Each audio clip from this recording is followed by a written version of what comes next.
Here are 3 things you need to keep in mind when you're writing a cover letter.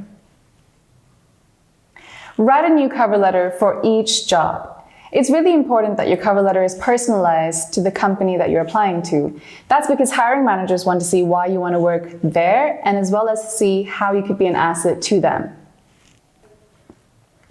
Expand on what's on your resume. Don't just repeat the points that you've already listed onto your resume. Instead, expand on the responsibilities that you've had during your job and internship opportunities, especially the ones that are relevant to the job position you're applying for. Write according to the company.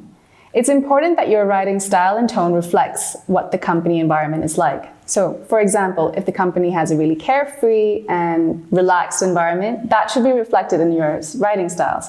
However, if the company is really serious and more business formal, then you should make sure that your writing styles are in a formal tone.